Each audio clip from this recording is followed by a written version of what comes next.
base que precisam, né? Sim, E precisa. no que, assim, no que tange a casamento, a relacionamentos, quais são os maiores problemas hoje, assim, de casais procurando uma ajuda de um psicólogo? Quais são os maiores problemas? Olha, o que eu tenho visto, o maior problema hoje que está tendo também do casamento, dos casais, falta de diálogo, Sim, né?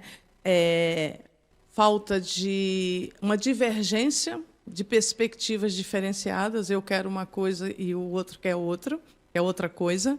E eu vejo que os casais, eles estão também muito voltados para a as internet, redes sociais, né? para redes sociais. Então, eu vejo que na rede social ela me traz. Eu não estou aqui generalizando, né?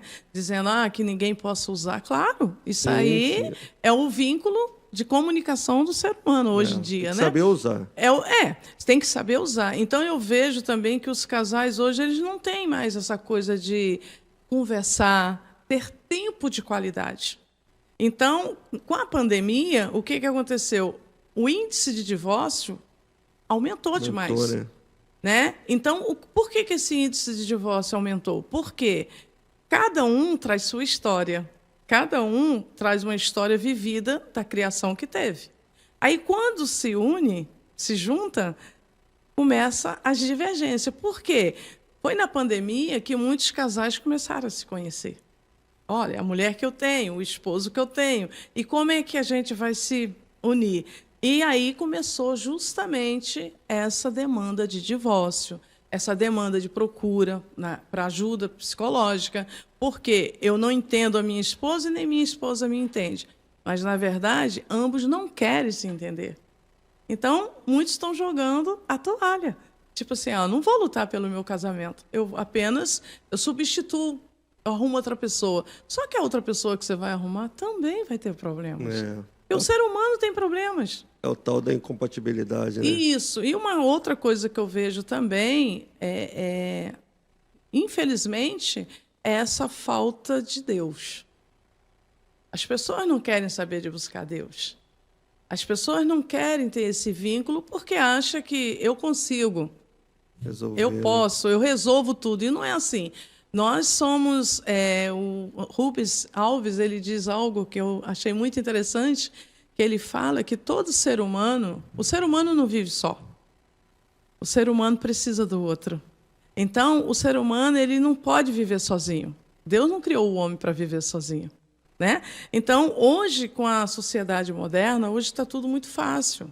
Ou é a mulher muito independente, ou não que não possa ser, mas é aquela mulher que eu não tenho mais, não quero ouvir o que ele tem a me dizer, e aí as divergências começaram a ficar muito grandes. E aí, quando procura, já está com casamento, Já está quase no fim, já né? está quase no fim.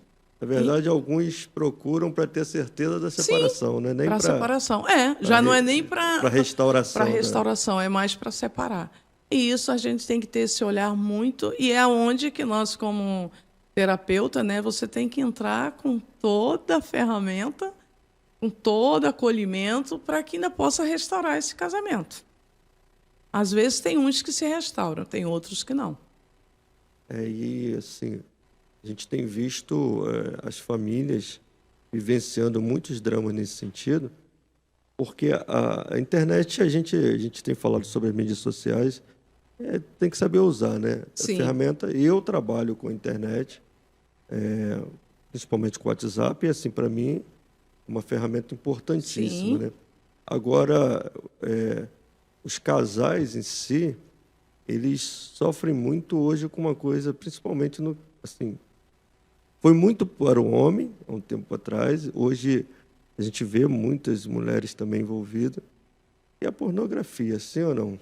sim, Muita, sim. muita situação assim, né? Hoje, nesse mundo aí virtual, né, você fala com quem você quiser e você, às vezes, acha que isso é a solução do seu problema, do seu casamento. E já tratei de um casal que se separaram justamente por isso. Por causa disso. E Por a causa demanda é muito grande com isso, né? no caso, o marido era viciado, ele direto, né, na pornografia, E a esposa ficava achando que o que está acontecendo comigo, que ele não me procura, por incrível que pareça, uma mulher muito bonita. E aí você fala assim, nossa, mas uma esposa tão bonita, como assim? Né?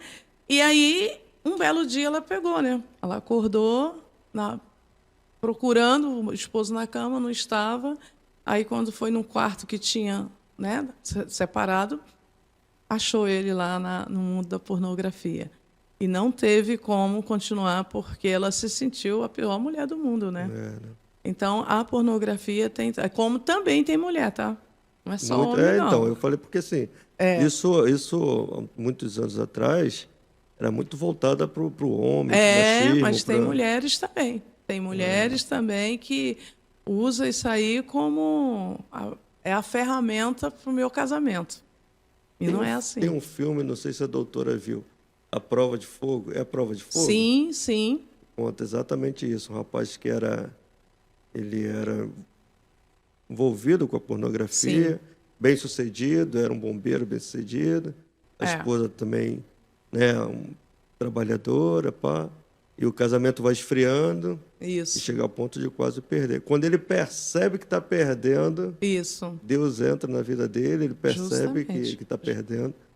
Então, eu acho que também são coisas que precisam ser alertadas, né? Sim, e eu digo que as igrejas, né, elas deveriam também abrir mais isso, ter mais palestras sobre isso, porque muitas das vezes os casais eles precisam, né, dessa luz, né? Como assim? Eles precisam entender o que realmente está ruim no seu casamento, o que está acontecendo. Ter uma palestra, ter algo assim que faça com que esses casais eles vejam o que está sendo colocado errado ali e trabalhar esse lado também, porque eu vejo que isso é muito importante. É importante, né? É muito importante. Importante porque, às vezes, uma orientação, uma palavra, né? Você acaba ajudando, né? Ajudando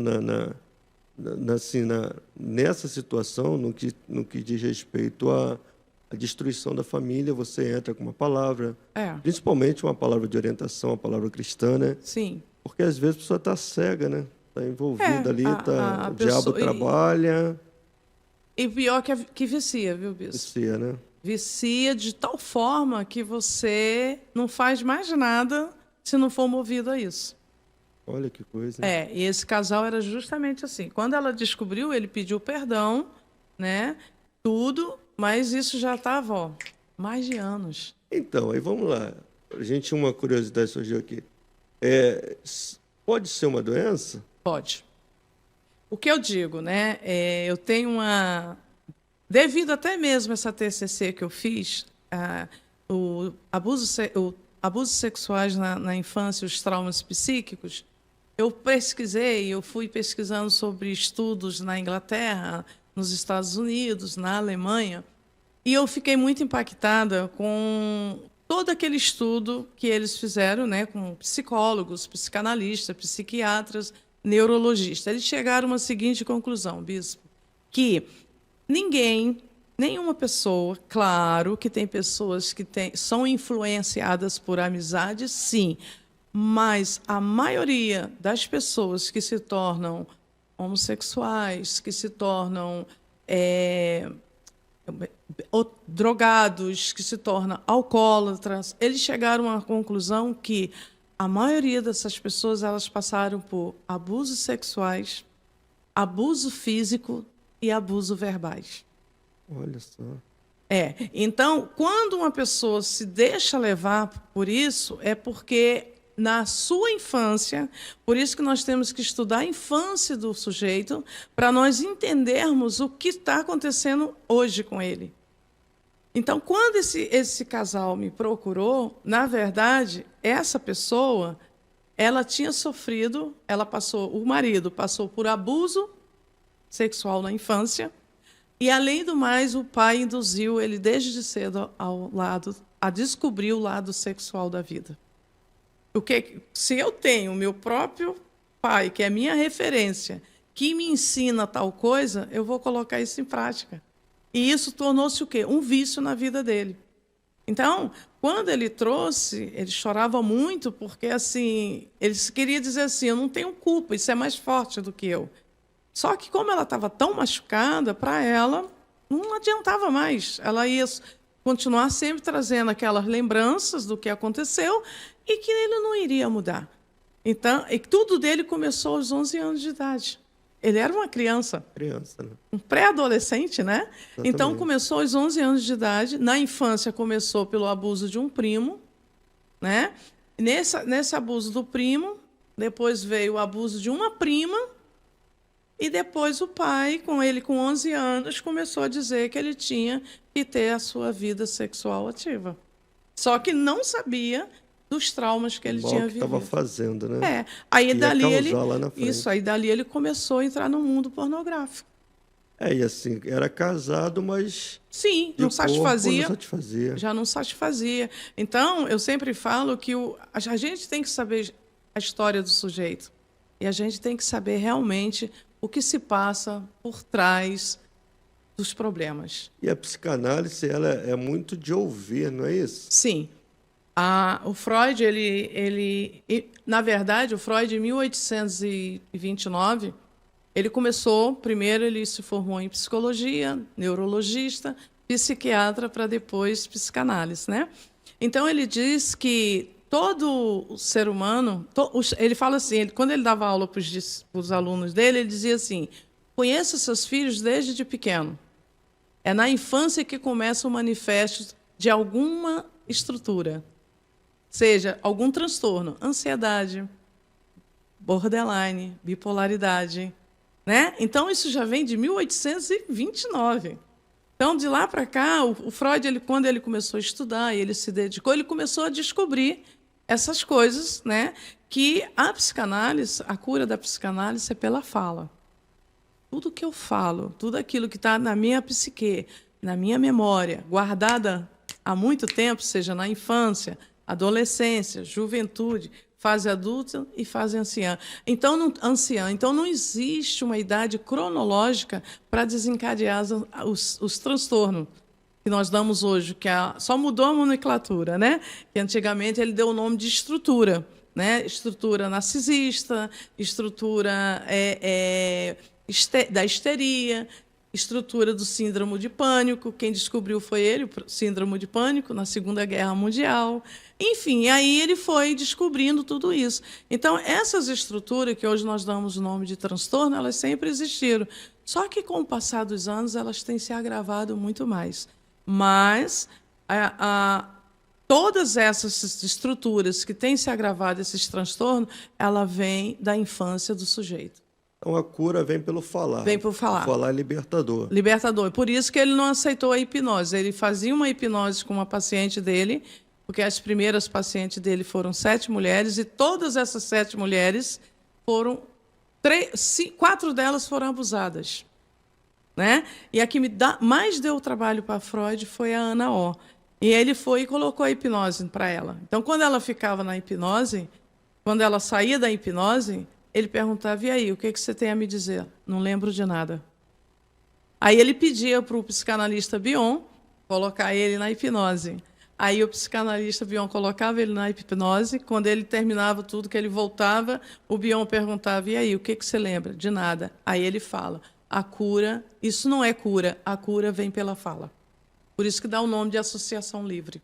Interessante, porque a gente traz para a nossa vida cristã, a oração é falar com Deus. Então, é libertador, entendeu? Renovador, é transformador, né? É verdade. Então, você falar, você contar suas demandas, é algo que te liberta, né? Sim. É isso que eu estou entendendo. E eu digo para você, bispo, que Jesus, eu sempre falo, ele é o médico dos médicos, ele apenas nos deu a inteligência, né, a sabedoria, o discernimento vindo dele, para a gente se formar nas áreas específicas, né?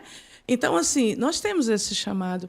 Mas quando você olha para Jesus Cristo, ele foi como é que se diz? O médico dos médicos. Ele foi dermatologista, ele curou os leprosos, ele foi oftalmologista, curou aquele cego, ele foi psicólogo, né?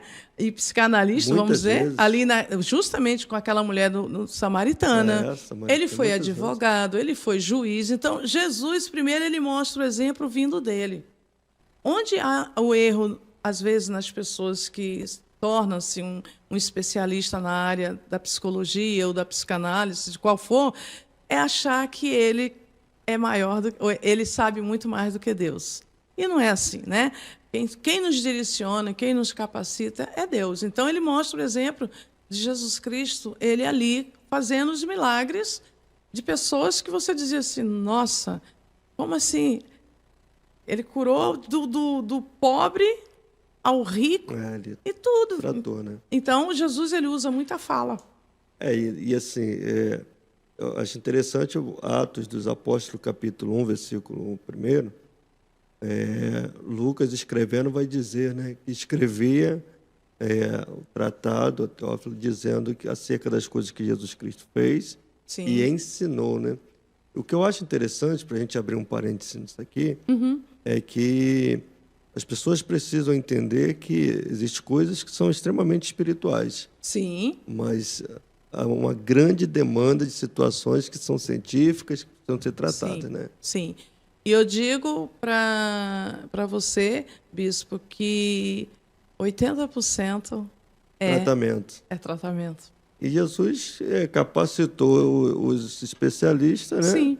Os médicos, doutores e profissionais para uma ferramenta de cura, sim, né? Sim, porque a demanda de um trauma, ele percorre a vida de uma pessoa por muitos anos. Inclusive, quando eu fiz na TCC, eu coloquei os depoimentos de alguns artistas, né, na época, da Xuxa Meneghel, que só conseguiu falar com 51 anos de idade, que foi abusada, do Aguinaldo Silva e outros artistas que falaram. E, por incrível que pareça, me ajudou muito, porque a maioria deles não conseguiram perdoar quem fez o trauma neles, o abuso, né? E o pior de tudo é quando essas pessoas não conseguem perdoar. E muitos guardam rancor, muitos guardam e às vezes não perdoam de jeito nenhum. E aí vem a doença para o corpo, psicossomática. É uma outra questão, né? O emocional pode adoecer o físico. Sim, né? Adoece. Quando eu não consigo tratar essa doença, esse trauma, essa mazela na minha memória encobridora, na minha psique, vai tudo para o corpo. Aí é onde vem, por incrível que pareça, já foi até feito uma pesquisa que a maioria das doenças, principalmente o câncer, né, não estamos aqui generalizando, né, ela vem de traumas que você passou e não conseguiu perdoar. O perdão ele é fundamental para a sua cura emocional. E se você não perdoa, você realmente... Por isso que Jesus ensina, né? Perdoar 70 vezes 7. Perdoar, né? Ser perdoado.